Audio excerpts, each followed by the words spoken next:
想自己动手做一点白茶喝，就到高山上去采一些野茶。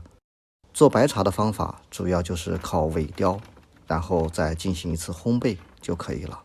白茶是重萎凋的，而且萎凋的环节比较讲究。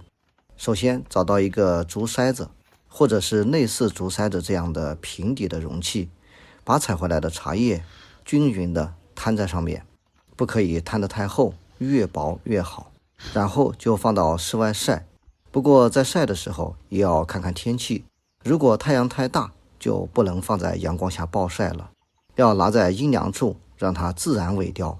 如果连续长时间的暴晒，茶叶就会变色，味道也就不会太好。所以说白茶的萎凋应该是晾晒结合，多晾少晒，尤其不能在烈日下晒。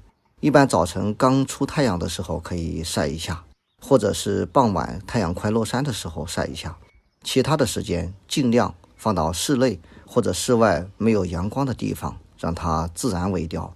白茶的萎凋不等于风干，所以不能让它干得太快，一般萎凋的时间要达到3天以上才可以进行烘焙。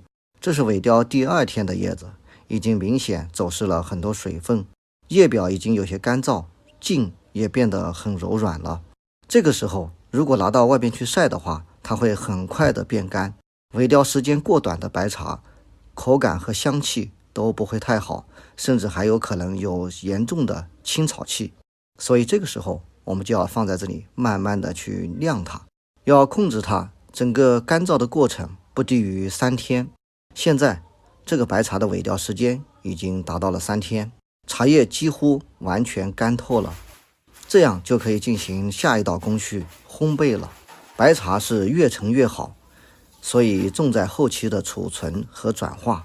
如果用高温烘焙是不利于后期的转化的，所以白茶的烘焙一般要采用低温的方式。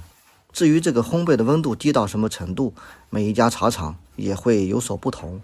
我喜欢用50度的温度来烘焙它，烘焙2个小时，这个白茶就达到足干了。冷凉之后要及时装袋，避免它吸收空气中的水分。现在让我们来品尝一下这款白茶做得怎么样。白茶因为萎凋时间比较长，容易落灰，所以一般是要进行清洗的。但是我们这边高山上是没有灰尘的，所以我就不洗了。大家如果在别的地方购买一些白茶在家喝的话，建议还是洗一下。泡白茶我们一般用100度的开水来泡，或者煮，味道会更好一点。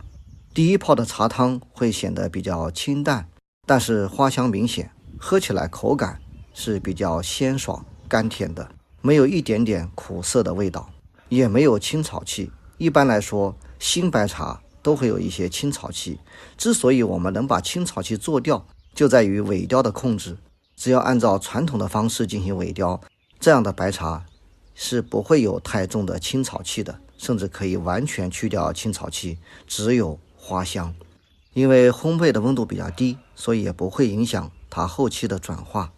这款白茶新茶就已经很好喝了，如果把它存上几年，相信转化的也会很好。怎么样，做白茶是不是很简单？如果有条件，你也尝试一下吧。